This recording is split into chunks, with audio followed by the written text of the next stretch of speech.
भैया पांचय। श्रावण मास में कृष्ण पक्ष की पंचमी को भैया पांचय मनाई जाती है। इस दिन प्रातःकाल सिर धोकर स्नान करते हैं और एक थाली में पहली रात को भीगे हुए चने, मोठ, पैसे, हल्दी, कच्चा दूध मिलाकर पानी भरा हुआ लोटा लेकर कीकर के पेड़ पर जाते हैं और एक टहनी पर जल चढ़ाकर हल्दी से टीका करते हैं। सबके माथे पर भी हल्दी से टीका लगाते हैं। लोटे पर भी मौली बांधकर सतिया बनाते हैं। झाड़ी की टहनी के कोटों पर मोट, चने आदि बोते हैं और फिर अपनी साड़ी या चुनरी के पल्ले से अपने माथे व कीकर की टहनी को 7 बार छूकर कहते हैं, झाड़ झड़े मेरा बीरा बढ़े। इसके बाद कहानी कहते हैं। कहानी कहते सुनते समय हाथ में मोट और चने लेकर छीलते रहते हैं। कहानी सुनने के बाद छिले हुए मोट और चने वहीं पर चढ़ा देते हैं और फिर विनायक महाराज की कहानी भी कही जाती है। कहानी कहने सुनने के बाद पानी सूरज को देते हैं और थोड़ा सा जल बचाकर रख लेते हैं।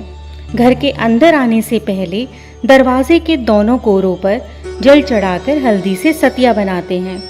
घर आकर एक अलग लोटे में पानी लेकर मोट, चने, फल, मिठाई, रुपए और एक थाली में रखकर बायना निकालते हैं।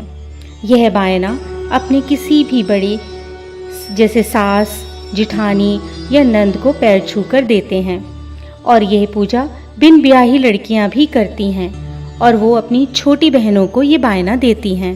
एक राजा था, उसके 7 बहू बेटे थे। 6 बहुओं को तो पीहर था, 7वीं का कोई पीहर नहीं था।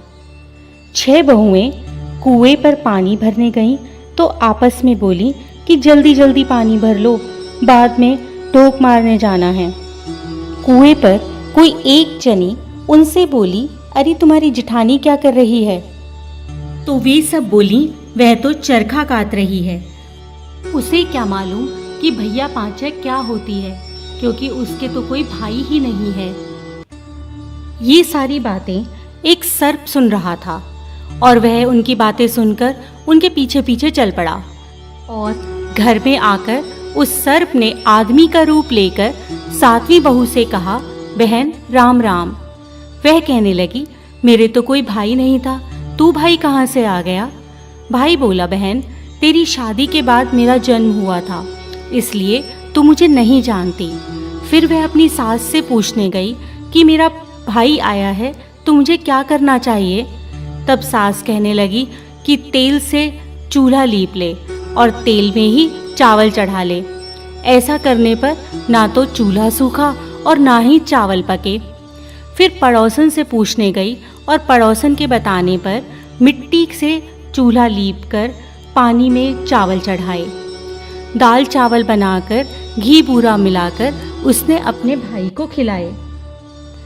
जीवने के बाद भाई बोला, बहन मैं तुझे घर ले जाने के लिए आया हूँ।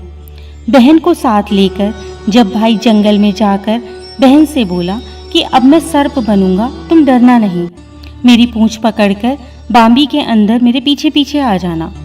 बांबी में पहुँचने के बाद भाई बहन बोलने लगे, हमारी बहन आई है। भाभी बोली, हमारी नंद आई है। भतीजे बोले, हमारी बुआ आई है। माँ हर रोज अपने बच्चों को घंटी बजाकर बुलाती और उनके आने पर उन्हें दूध पिलाती थी। 7वीं बहू यह सब कुछ देखती रहती थी। एक दिन वह माँ से छोटे भाई बहनों को दूध पिलाने की जिद करने लगी तो माँ बोली, ले दूध तो पिला ले, परंतु गर्म दूध पर घंटी मत बजा देना। उसने गलती से गरम गरम दूध पर घंटी बजा दी, जिसके पीने से किसी की जीभ, किसी की पूंछ और किसी का फन जल गया। तब सब गुस्से में बोले, इसने हमें जलाया है, हम इसे खाएंगे। यह सुनकर माँ बोली, इससे गलती हो गई है, मैं इसकी तरफ से माफ़ी मांगती हूँ, इसको छोड़ दो। उसकी भाभी के लड़का हुआ तो भाभी बोली, मांगो नंद, तुम्हें क्या चाहिए? नंद के मांगने पर भाभी ने अपना 9 लखा हार नंद को दे दिया और कहा कि अगर तुम पहनोगी तो यह हार ही रहेगा और यदि कोई और पहनेगा तो यह उसके गले में सर्प बन जाएगा। राजा का लड़का उसे लेने आया तो उसने भगवान से प्रार्थना की कि हे भगवान, उस बांबी की जगह महल चौबारे बना दो। जब उन्हें वहां रहते रहते 2.5 दिन हो गए तो राजा का लड़का पत्नी को लेकर जाने के लिए बोला। विदा करते समय उन्होंने उसे बहुत सारे दास दासी, घोड़े, हाथी, धन दौलत देकर विदा किया। परंतु जाते समय राजा का लड़का अपनी धोती भूल गया और रास्ते में याद आने पर लड़का पत्नी से बोला कि मैं अपनी धोती वहीं भूल आया हूँ, उसे वापस लेकर आता हूँ। तब पत्नी बोली कि उन्होंने तुम्हें इतना कुछ विदाई में दिया है, फिर भी अपनी पुरानी धोती लेने जाओगे तो मेरी भाभियाँ क्या कहेंगी। उसने कहा कि ऐसा नहीं होता है, कोई नई चीज़ मिल जाने पर पुरानी चीज़ नहीं छोड़ देते हैं। मैं तो अपनी पुरानी धोती ज़रूर ही लेकर आऊँगा। राजा के लड़के ने वहाँ पर जाकर देखा कि ना तो वहाँ पर कोई महल था, न चौबारा था, और उसकी धोती कीकड़ के पेड़ पर लटक रही थी। वह देखकर राजा का लड़का पत्नी पर तलवार तान कर खड़ा हो गया कि या तो मुझे सब कुछ सच सच बताओ, नहीं तो तेरे को मार दूंगा। तब पत्नी ने राजा के लड़के को बताया कि कुएं पर पड़ोसन, देवरानी, जिठानी सब बोल रही थी कि मैं भैया पांचे क्या जानूं, मेरे तो कोई पीहर ही नहीं है। यह सब सर्प देवता सुन रहे थे और वही मेरे धर्म के भाई बने। आपके आने की बात सुनकर मैंने तो भगवान से सिर्फ 2.5 दिन का पीहर मांगा था।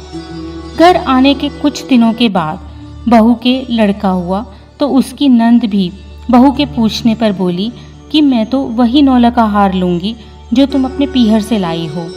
तब बहू बोली कि तुम और कुछ भी मांग लो, मैं तुम्हें सब कुछ दे दूँगी, परंतु मैं वह हार नहीं दे सकती, क्योंकि अगर उसे कोई और पहनेगा तो वह सर्प बन जाएगा।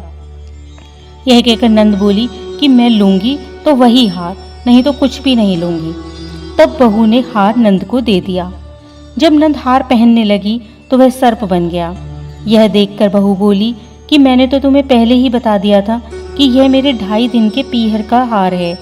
और ऐसा कहकर उसने अपनी नंद को अपनी पूरी आपबीती सुना डाली। इस प्रकार यह हार मुझे मिला और कैसे मैंने अपने 2.5 दिन का पीहर मांगा था। यह सब सुनकर नंद बहू से बोली कि भाभी, क्या सच में ही भैया पांचे में इतना सत है, विश्वास नहीं होता।